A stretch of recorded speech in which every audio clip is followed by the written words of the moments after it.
the amount of business that I am seeing done right now where people are looking for that person that's been kind of a rock in the background, the one that they don't really have, there's no drama around. They know they can just trust them. They know they're good. I am seeing a ton of business happen around these relationships right now.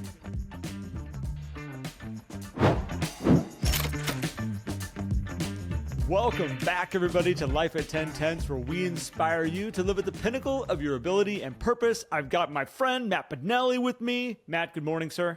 Good morning to you, my friend.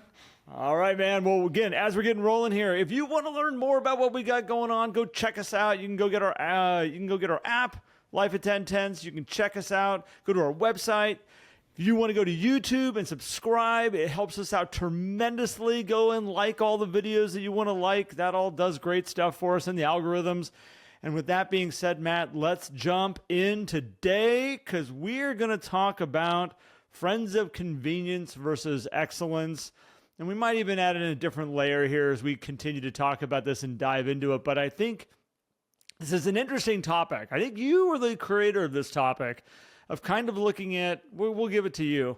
But in going down the lines of like understanding who the people are we have in our world, understanding who the people are we have in our database, and also being okay that maybe they're not at a level. It's like we haven't moved them up to a certain level in our database. And I think it's good to understand that that's not always the answer for everybody. That's not the end all be all goal, is to have them be best friends with us, which I feel like a lot of people get into a trap of going like, oh, well, here I am asking all these questions. I'm asking about their family and their occupation, their recreation dreams. And at some point, we're going to be best friends. And it's not always the way it works, and it's okay. And I think that this will be fun to kick around with you, sir. This is going to be fun. And as we dive in, I want to highlight this too, because I know a lot of people make friends through real estate. Like clients become friends.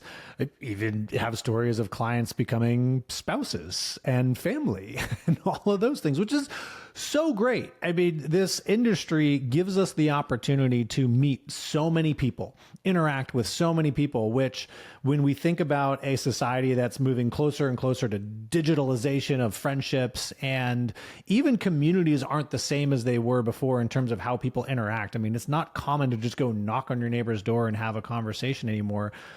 How awesome is it that we're in an industry where we get to talk to people so that we can form these friendships and long-term relationships? That said, you don't have to have a ton of friendships to do a great business. Part of me like has this thought, like, how great would it be if you had a real estate business where all the relationships were business relationships, great business relationships, where you did get to ask people about themselves, have care and concern for people, and you got to show up on, home anniversaries and even client events and have these fun conversations and things with people, and maybe even go into these text message banters, but like you don't have the pressure of like, oh, that's also my best friend over there kind of going on. And so I think when it gets into understanding friendships too, it's like there's layers to this too, because a friend can be a lot of different things. And a lot of times people get upset when friends don't do business with them. And this gets into, well, what level of friend are they? Right. And so this is going to be fun to explore, Garrett. As you were sitting here talking about like the uniqueness of the industry that we're in, the people that we get to work with, and the relationships that do get to be built, it's interesting because I think in a lot of industries, those types of relationships are kind of inner office, is where you kind of build that level of the people that you're seeing every day, the people you're working around, the parties that you're going to get to go to and mingle with people, because the rest of it is a lot of clients. There are service that we provide out there where it's really interesting. Real estate, lenders, all this in the mortgage world, we get this opportunity to really actually connect with these people on a very, very, very different level. And I think, again, Matt, as they come in, let me back up for a second. I think it's interesting when people come into coaching, when they come into us and say, okay, I want to get my business, I want to hit certain goals, all this stuff. And I'll say, okay, but let's break down your database. and we'll typically break down like what I would refer to as their excellent people, the ones that are like just really core, awesome relationships. And I'll always hear the person go, I really don't have a whole lot of them. And it's almost like a wah, wah, wah. Like the energy they have is just like, I don't really. And I'll find out that they have like 30 or 40 or 50 of these people sometimes. And I'm like, hold on a second. Like, how many do you think you need? Like when we're talking about excellent relationships, ones that we really connect with on that high of a level, you don't really need a whole lot of people. I mean, we can do the math really quick. If every single one of them sent you 2 referrals in the next 12 months, I hate to say it, if you've got 40 people in there, that's 80 referrals coming in the door. Like, what are we talking about? Yeah, I love that you bring that up, because I also think there is a difference between a raving fan of your business, someone who might send 2, 3, 4 referrals a year, and an excellent friend. You brought up workplace, right? Which kind of is a great kind of place to set the example of friends of convenience, right? And so friends of convenience sounds bad when you say it like that, but it's not. You know, we have so many situational relationships that exist in our world. The people we go to the gym with, our neighbors, our coworkers, people that we're in the car line with, we're in the same book club, all these different things. And this is how you can kind of tell a friend of convenience. They're people who show up, you have great interaction, you are friendly, you have some things in common. But if one of your situation changes, you don't really talk to that person anymore. You know, you get a new job and you move away from that office, you're not really talking to that person anymore. Or your kid goes to a different school, so you're not talking to those parents anymore. And guess what? That is okay. They can still be friends based on convenience. Hey, we have some common interests. Whenever I want to go for a run, I call this person and we go hang out and we run together. That's great. I think we undervalue friends of convenience, actually, Garrett. Like, there's a lot of great value in having a lot of friends that are convenient friends. We like to do certain things together, but we're not going out of our way to do things for each other. Does that make sense? Well, yeah, and I'm going to confuse this episode even more, Matt, because you brought something up before, right as we were just getting ready to hit the record button, and you said, well, maybe there's more layers in this. And you said there's right now people, and I think that if you were just like started off at like looking at all the people that are around us, all the people that we're interacting with, there are right now people, which are the ones that you get a chance to meet. You might be at a barbecue and they introduce you to a couple people and they're not friends of convenience. They're not really friends at all. They're just kind of like right now people that are in front of us with the potential of becoming a friend of convenience because, oh, we both know the Smiths. Like, hey, like, and we're going to see each other at like little events and stuff like this because we've got these commonalities and like, they might move into a friend of convenience, but right now they're a friend of right now. And I think the friends of right now are so incredibly important because this is where your world grows. This is where you get that, like, it's like a petri dish almost of like, okay, oh, there's something here. Oh, there's something here. Maybe not. I'm not quite sure about that person. Like, okay, that's just a friend right now, though. We have no commitment. I don't need to show up and be friends with you tomorrow. Like, we're cool. I get to walk away and go like, Matt was a little weird. Where'd you meet that dude? But we get to move along. But I think like I loved how you brought that up at the very beginning of there's these friends of right now, which move into friends of convenience. And I think a lot of our database, a lot of our world is friends of convenience. Yes. And as you said, your job changed, you move to a different church, they move to a different church. And all of a sudden it's like, yeah, we're not hanging around them anymore. And I think it's good to know like that was a friend of convenience. Now, in the world of building business, is it still worth having them on our mailing list? Is it still worth marketing and all these pieces that go out? Oh my gosh, yes. And with the world of social media, it's like, well, yeah, they have stepped out of our day-to-day world, but technically they're still in our world. So we've got this awesome opportunity to continue to make that connection, be in their world, even though we're probably not going to get a chance to talk to them. Well, I think the baseline here we need to also highlight is friends. Friends are a good thing. whatever layer it is, the friends of right now is so funny because I'm just thinking back to last night. The girls wanted to go to the pool, so we went to the pool, and I saw some friends of right now. I don't have their phone number. They live in my neighborhood. I don't know what house they live in, but their daughter goes to the same gymnastics as our daughter. So the friend of right now is whenever we're at those venues, I get to be friends. And I like talking to them. And that's a friend of right now, which is great. It's a nice thing to have. And you elevate to the friends of convenience. And what you said, Garrett, when we move into these different venues and we don't see those friends as often because they were conveniently friends, they're still friends. And this is where we do need to draw the separator into business is, wouldn't it be great to be the friend of convenience who's the realtor, so that when people are thinking of selling their home, they're like, oh, how convenient is it that Garrett, whom I like, is a realtor because I'm thinking about selling my house. So I'm going to call my friend. We're not thinking friend of convenience, but I'm going to call my friend Garrett because it's convenient that he can do this specific thing that I need right now.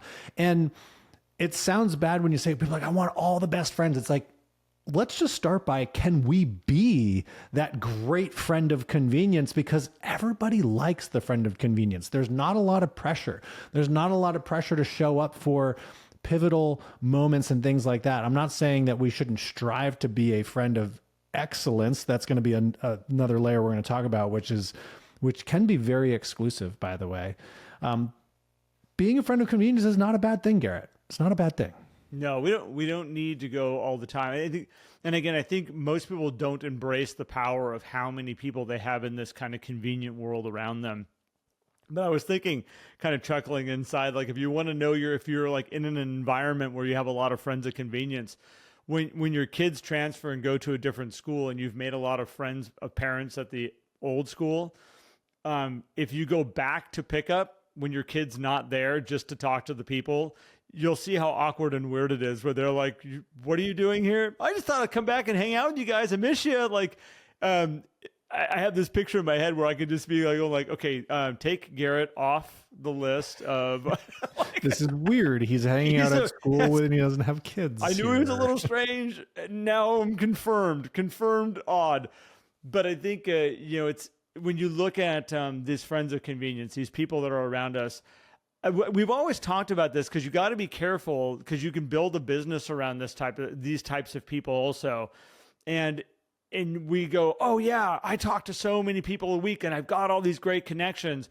And then they don't realize that if it's built around a lot of people of convenience and you haven't done things to strengthen the relationship, we do need to be careful because those relationships can change drastically with the change of environment. Because again, that person leaves and doesn't go to your church anymore. You're not seeing them enough to actually have it be a referral type of relationship where in the moment where that overlap is happening in that way, they actually potentially could be a great referral relationship for you in that moment, but it can change. When the convenient situation changes, their relationship with you will change where they might use you, but the referral side of it is gone. Like, because we are not seeing them enough.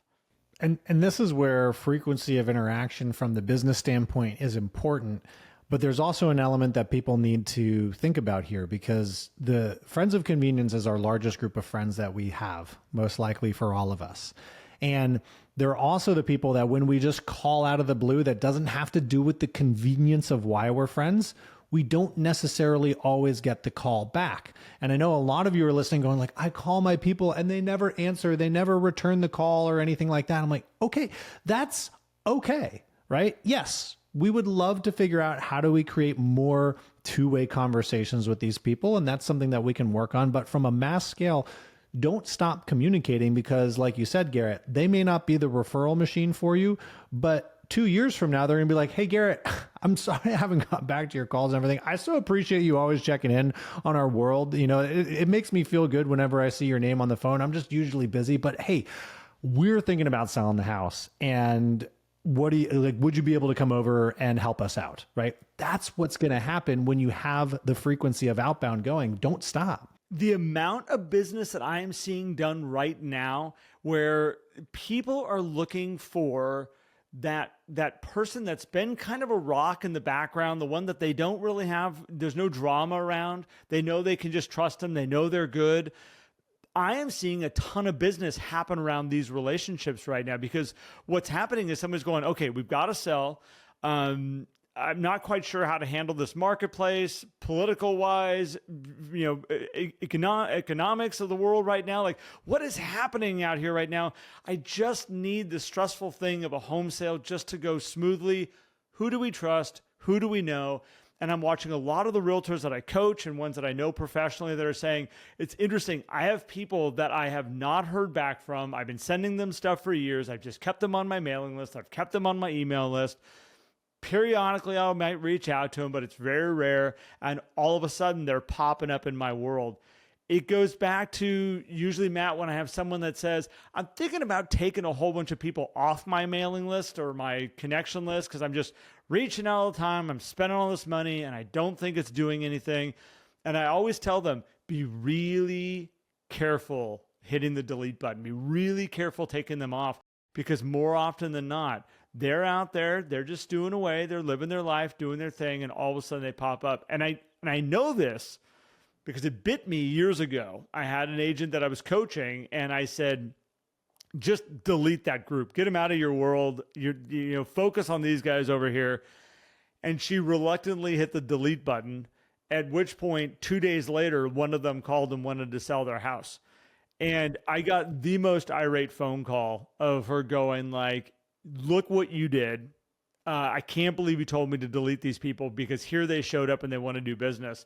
And from that moment going forward, I was like, be very careful. Like they are out there. They actually will do business with you.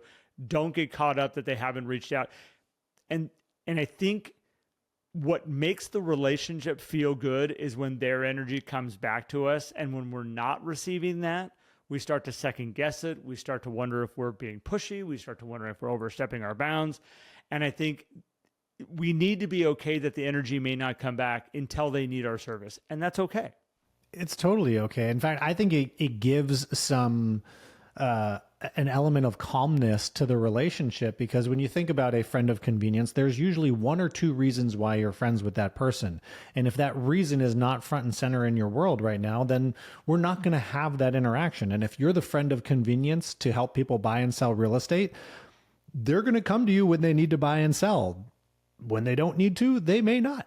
The beauty is, if you are keeping your frequency of interaction up, they could refer you because you are the friend of convenience for that thing. It's just like if you have a friend that you like to golf with.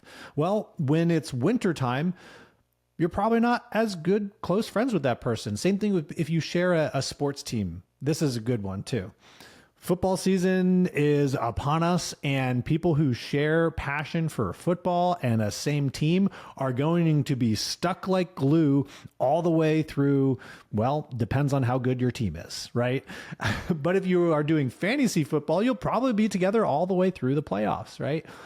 And then you probably won't talk to that person until next football season. And that's okay.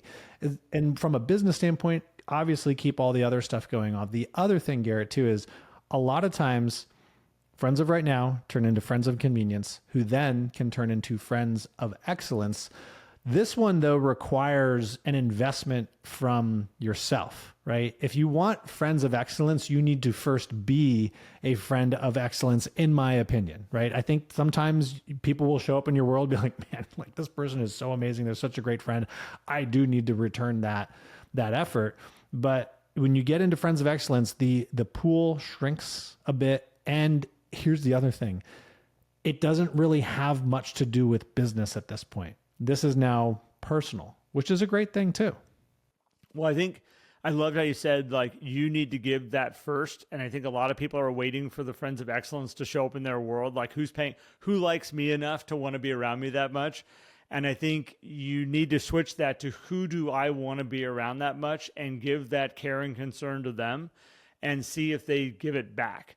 And if you do, that's a really healthy relationship. We give care and concern comes back.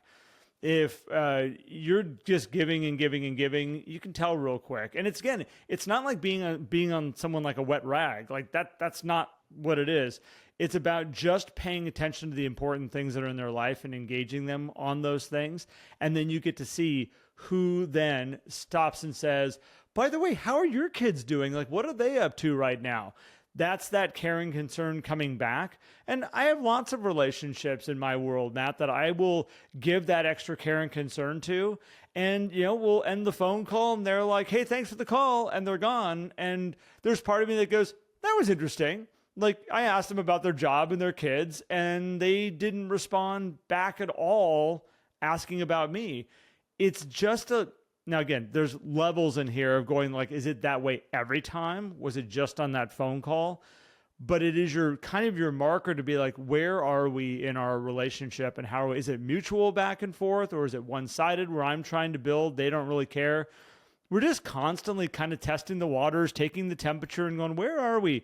Win Washley used to call it the pursuer distancer dance. And I think it's a great way to look at it as, we're taking a step towards somebody, and are they responding and stepping back towards us, or are they pushing away from us? And we're constantly got to be feeling that. Going back to this friends of convenience, Matt, here for a second, because I think knowing that this is the kind of like the largest group we're going to have, you've got a background with marketing. You own Prosecco and Post as well. And when I look at convenient people, a lot of times people are hesitant to put them on their marketing.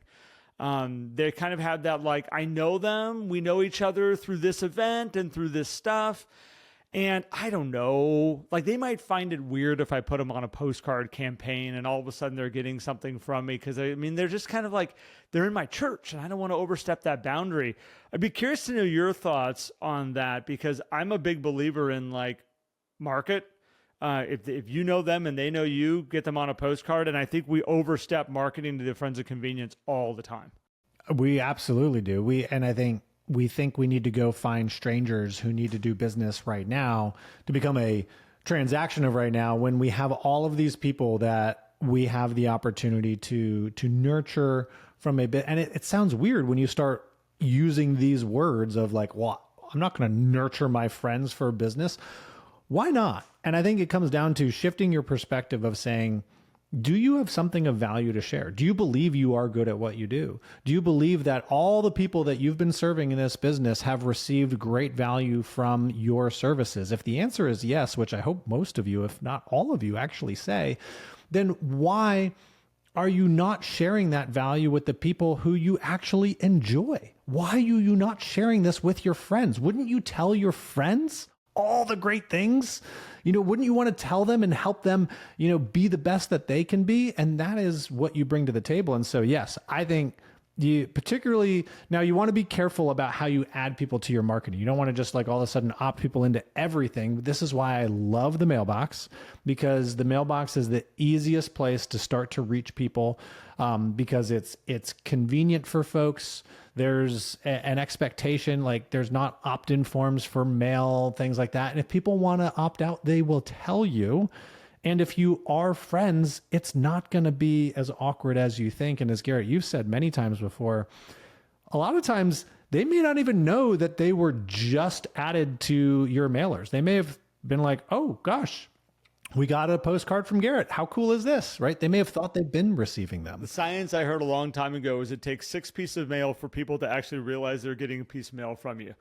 So we get just so much stuff. We get stuff all the time. It's not stopping. Even the digital world, it doesn't stop. I get so much stuff in my mailbox every single day that, it takes a while for people to notice, between myself getting the mail, my wife getting the mail, my kids getting the mail. I'm not even the one seeing the mailbox every single day. We kind of like switch it off of, hey, has anybody gotten the mail today? You go out and you grab the stuff, and one person typically sifts through it into piles.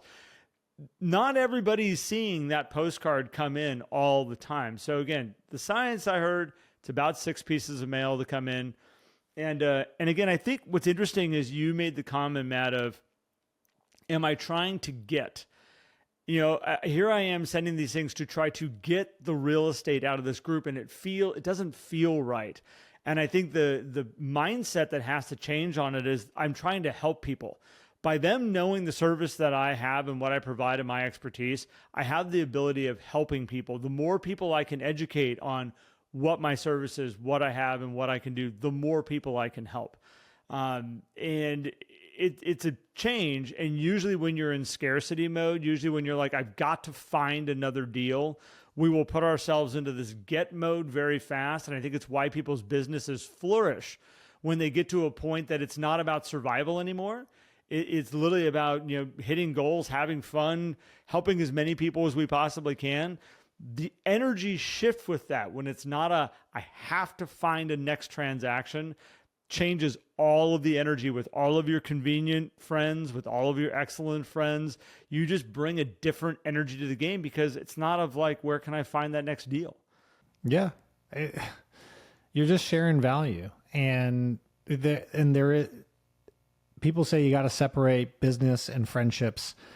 I completely disagree with that. I don't think that you have to do that at all, because if your personality is brought into your business, like what's the difference? And I think you do need to separate when people choose to use somebody else.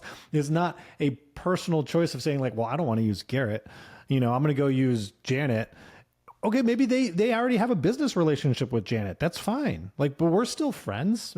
That's where I kind of, people start to get, they put way too much pressure on themselves in those areas when it's like, we have a great business strategy. Let's share our value with people. Why would we not want to share that value with our friends? Even if they do decide to use somebody else, great.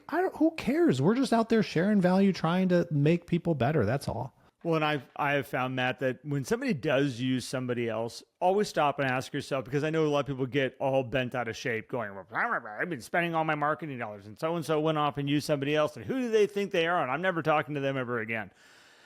Do you think all the people who market to you, like the big companies and even the small companies, do you think they sit around and go, oh gosh, this person didn't dine at our restaurant tonight. I've spent all this money on them and they chose to go to, Joe's across the street. Like, I don't think people are typically a reason though. Like every single time I've ever had to like analyze it down, or all of a sudden I literally have the agent who's really bent and I'm like, did you ask him why? I mean, not in a weird way, but just say, hey, I'm just curious, like what made you choose so-and-so?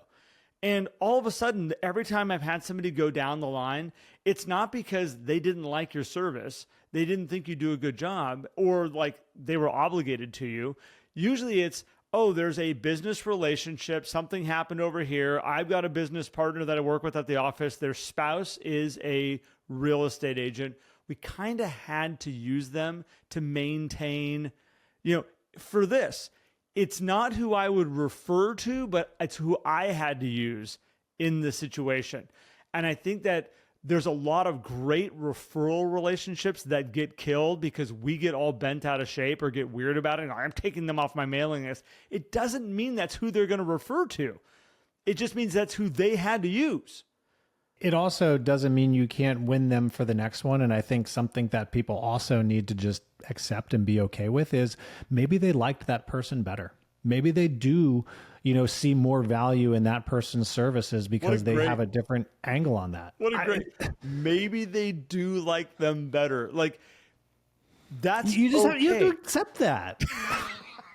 I mean, particularly if most of our friends are friends of convenience, but right? Matt, do you know how much I've spent in mailings? They can't like them better. They have to like me better. I have spent hundreds of dollars on pieces of paper that I've put in their mailbox for years on end. They have to like me better than that person they went to college with. How do I overcome that? How many mailings do I have to send to overcome their best friend from college? Here's the real thing. How many mailers do I have to send to overcome the fact that they just met this realtor yesterday, but they like him better than they like me? Oh no. Like, this is the thing. If you try to plan every little micro movement of your marketing based on this little thing that could potentially or could not potentially happen over there, you're going to blow up your entire strategy of your business because you're going to be so focused on these little things instead of just being like, you know what? My mission is to provide great value to all my people. And I know that the results will come from that. As soon as you start saying, I'm going to pull this person off, you're resetting the clock on your strategy, which I know we're kind of getting beyond the topic here, but like that's what you're doing every time you make those little decisions of like, But it's a big play, and I think that's what you just said is perfect because, again, when you're over analyzing, it's almost like you're micromanaging your marketing plan that you put together, and you can't micromanage it. You're casting a wide net. You're throwing it out there. You're bringing in a lot of people. Some of them are going to be zingers, and it's going to be awesome, and some of them are going to be duds, and it's just kind of the way that it works. And you play this wide space. And yes, in there, you're going to have a lot of great relationships. You're going to have some people that turn into excellent relationships. You're going to have some people that turn into, we haven't even touched on this, Matt, but like excellent referral partners. It's not just that they love us. It's not that we have this great connection, this great friendship, but people that just crank in business into our world. Like, we should understand who those people are also. And when you're playing this wide net, you just need to understand it's okay when one person goes and uses somebody else. Do we take them off our mailer? I mean, really, are we, like, how much are we saving by going like, well, I'm gonna make sure I have a cup of Starbucks every single month because I don't have to send that mailer anymore. You can't even buy that. Like, well, it doesn't even by cutting that mailer out does not even afford you a Starbucks coffee for that 1 month. And I will say we have the data, the average database size of the clients that use Prosecco and Post, which is designed for sphere of influence, is a lot smaller than I thought it would be, Garrett, to be honest with you. Over the past many years of doing this, I'm like, oh, we'll probably see people with 150, 200 to 250 people that they're, because like that's probably the size of list. It's around 100 people, which sounds like a lot, but when you think about it, if that's as wide of a net that you're casting with your broad marketing, because that's what Postcard is, like we probably could go wider. But let's get into the excellence side of this, Garrett, because when you get into friends of excellence, right? We talked about this last week on our coaching, our group coaching call in the 11 Circle, which was great because Sharran Srivatsaa, those of you who don't know who he is, go Google him. He is I would say he's one of the most influential people in the real estate world based on his results and his impact on encouraging people. And over the past several years of not only growing his business, selling it, becoming president of Real Brokerage, and then now president of acquisition.com, which is really cool. But he shared in an article his 10-10 forever rule. And he's like, you know, we have a lot of friendships. We have a lot of relationships. He's like, but he said, the thing that's made me the highest impact on his net worth and enjoyment in life is his 10-10 forever rule, which is investing in 10 people for 10 years. And if it works out, they become forever partnerships and friendships. Like, these are friends of excellence. But it started with him investing in those people, not with just his time, but also with his money. You know, a friend of excellence is when they're starting up a new business or they're starting up something, like, you're there to buy full price. You're not asking for discounts. You're there supporting them. A lot of people say, oh, that's the person you can call at 3 a.m. and they're going to show up. Yes, it might be. That could also potentially be a friend of convenience because I just happen to know that this person's awake at this time.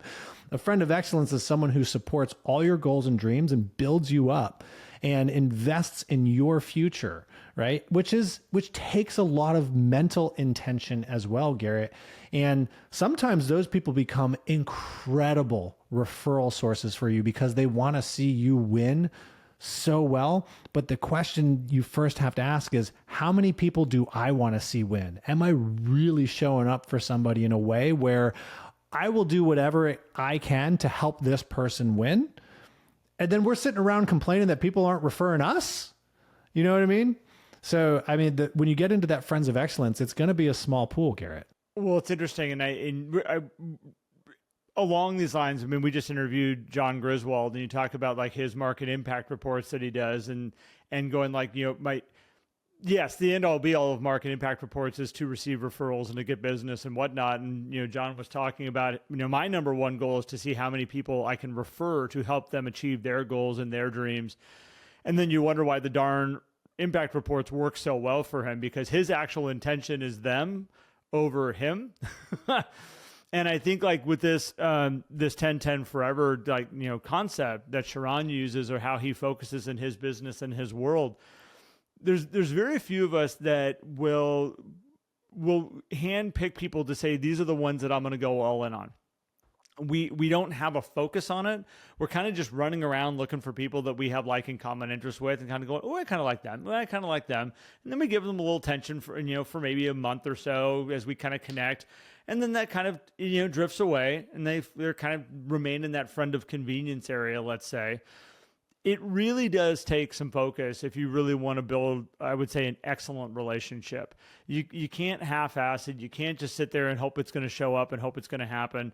You need to, with intention, look at somebody and say, you know what? I like them. I like where they're coming from. I like what they stand for. I like what their future focus is. And I'm going to go all in here. And I want to see how I can help them be the best person that they can possibly be. And it's got to be mutual also. I think is like when you find those people, it's like, is it going back and forth? Like as I'm giving into them, are they giving into me? Because again, if you can find 10 people, Matt, that you can call your forever people, I mean, it's like in your lifetime, let's say you bring in 30 people, 40 people that are at this excellent level. How many people do you need? Because I'm a believer that you look at the group around you. If you have powerful people all around you, you can accomplish anything you want. It goes right in the book that we're reading right now, which is Who Not How. It's like when you surround yourself with amazing people, you can accomplish anything you want to accomplish. You can do anything you want to do. And that's the power of having excellent people around you. So I love that you brought that up. Super powerful. I think one important thing to add to that is that you still can't keep score, right? It's not you want the mutual relationship because that's going to make the relationship better. But you can't go into it saying, well, I'm going to pour into this person and I expect them to pour back into me. And particularly in real estate, a lot of times that expectation is, well, they're going to refer me business. Not everybody is a referrer, right? And a lot of people may not even know how. That doesn't make them a bad friend or not a friend of excellence if they're still pouring into you. And the important thing is you cannot keep score. The minute you're keeping score, now you're just building a friendship of convenience or a quid pro quo. It's not a friendship of excellence because you don't really want them to succeed. You just want something from them. And you figured, well, if I give more, they'll give something back to me. Gary Vee talks about this all the time. It's like, it's natural to obviously want something back. He's like, but if you can go to that 51 versus 49, where you're just always just trying to give without the expectation of something coming back, that's going to create a better energy. It's going to create a better friendship as well. And yes, a lot of times that will produce some things coming back at you. But if you go into it trying to keep score, you're not going to develop that friendship of excellence. And I'm happy you said that because the way that I kind of said it might have led into like, here I'm engaging somebody hoping they're going to engage back to me. And it really is. It's finding somebody that you want to pour into. And the crazy thing about human beings is that they naturally will. You give into somebody that much, you pay attention to them on that level, and you care about them that much, they will naturally, in just natural form, I think the mutual aspect of it is that has to be there in order for you to give more, right? So you do need that mutual thing because otherwise you're just, you're becoming a martyr for no reason, right? You're becoming a doormat in a way. If they're opening up to you and sharing and giving back, that's going to give you the opportunity to give more. And if you look at it that way as like, hey, if we're creating this mutual back and forth, I can now give so much more because if it's really hard to give when you don't really know somebody. So if they're not giving you information back, if they're not sharing more with you that helps you understand who they are, you're not going to be able to pour into them at a high level. Well, and I want to be real clear here as we're sharing this, Matt, and we're kind of going down this path, is that the giving back a lot of times when we're talking to the audience that we're talking to right now, they think of giving back as when it comes back to them, it's like, oh, it came back in business. Like, okay, that relationship's working. And I think it's really important that you actually take business and set it off to the side for a second. You'd said something earlier about, it's okay, to have a business that's built off, here's the people I do business with, and that's separate from the people that are maybe my friends in my world. Yes, you are building a business in a world, though, that is based off of balance at that point in time where you're like, I'm giving to my work, I'm giving to my friends. It's two separate things.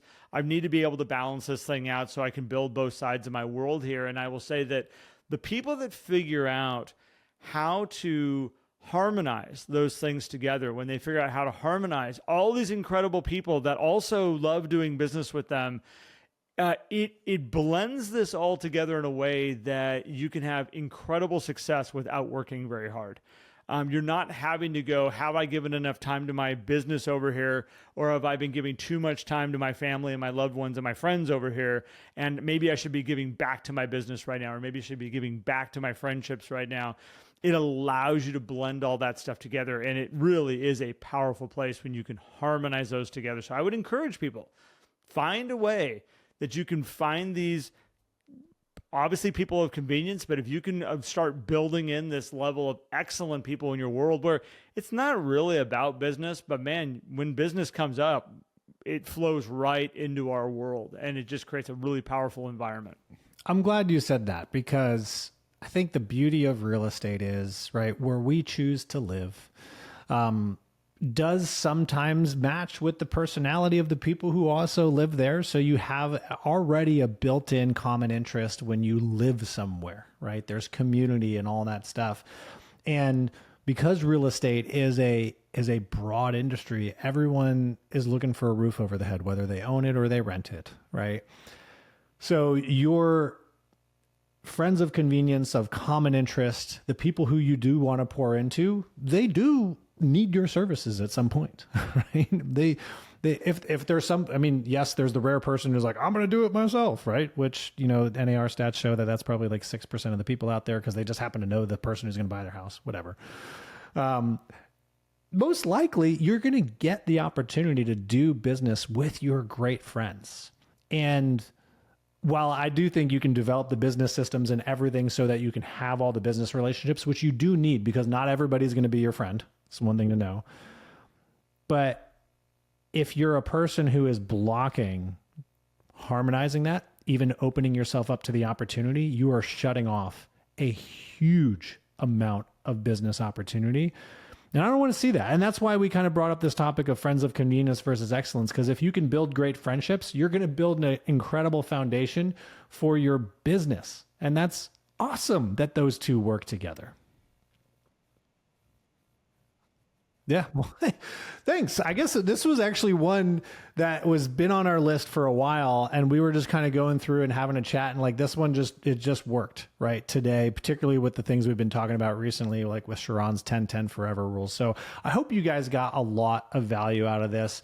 And if you did, and you know somebody else who can get value out of it, share it. That is the way podcasts grow, is only by sharing it. There's no fancy algorithm that shows up things like we are on YouTube, which can help. So if you go subscribe and watch us on YouTube, that'll help that get shown to more people. But if you're listening on audio, which I know is the majority of you, because we have 10x the audio listeners than the people who watch on YouTube, maybe even higher. Share this out with somebody. Share it with your office. Drop it in an email to somebody. Even if you have a friend that's not a real estate agent, but you're like, hey, I think they could really find value out of this podcast, we would love for you guys to share it. It's so fun, Garrett, to call people and talk to some of our podcast listeners and just hear their excitement. And I just got to say, we appreciate you guys so much for listening. And if you want to take the next step in that journey that you haven't taken yet and want to get some more content from us, go download our app, Life at 1010s. Go to lifeat1010s.com. We have the Inside Track membership, which has a ton of extra content in there, even content every single day to keep you motivated, to keep you inspired, to keep you moving in that direction, because our mission is to help you live at the pinnacle of your ability and purpose. And if you want to go even deeper, join our group coaching program, the 11 Circle, where we meet every single week to work on things that are about you and your business right now, because you can bring those questions on. We're about to dive into a session just in about an hour here, and we got some great questions lined up from people in the community, and I know there's going to be more discussion when we get in there. So we'd love to see you guys in there. A 7-day trial for that. Garrett, appreciate you, man. Thank you. And just I'll add in as that group is building out, the community is building out, Matt. I've shared with you, one of my goals is to bring amazing people together, just the cool people of the industry, to share ideas and to grow together. And it's fun to start to see that really starting to come to life and the interactions that are happening there. So for all of you that are in the 11 circle, I want to say thank you to you. You all know who you are, because we are having this community just turn into a really fun place. But again, fun to see that. So thank you, everybody. Thank you for listening. We appreciate you all. Matt, see you soon, man. Take care, guys.